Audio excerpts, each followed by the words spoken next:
বাড়িতে পুজো হলেই মনে হয় যেন একটু খিচুড়ি বানাই, তাই জন্য একটুখানি খিচুড়ি বানাচ্ছি। মুগ ডাল আগে থেকে ভেজে সেদ্ধ বসিয়ে দিয়েছি নুন দিয়ে। যতক্ষণ সেদ্ধ হচ্ছে ততক্ষণ টমেটোগুলো কেটে নিচ্ছি একদম স্লাইস করে।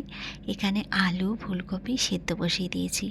এখনকার কপি তো একটুখানি না সেদ্ধ করলে গন্ধটা যাবে না।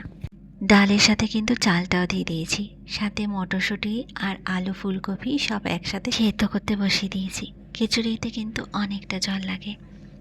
আর এখানে সম্বারটাও দিচ্ছি, বেশ খানিকটা তেল, সম্বারে 5 ফোড়ন, টমেটো সব একসাথে দিয়ে একদম চাটনির মতো স্ম্যাশ করে নিচ্ছি।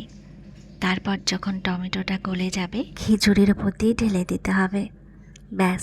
আর ওপরে কিন্তু আমি একটু নারকেল ভাজাও দিয়েছি আর একটু বাদাম ভাজা, এতে করে কিন্তু টেস্টটা আরও বেড়ে যাবে। খিচুড়িতে কিন্তু ঘি আর চিনি না দিলে একদমই টেস্ট হয় না, তাই জন্য বেশি করে একটু ঘি আর চিনি দিতে হবে, তাহলে কিন্তু ভোগের খিচুড়ি তৈরি হয়ে যাবে। তোমরা অবশ্যই ট্রাই করো। আর সাথে যে কোনো একটা সবজি হলেই হয়, বাঁধাকপি আর নয় নিরামিষ তরকারি, তাহলে কিন্তু একদম জমে যাবে, তাই না?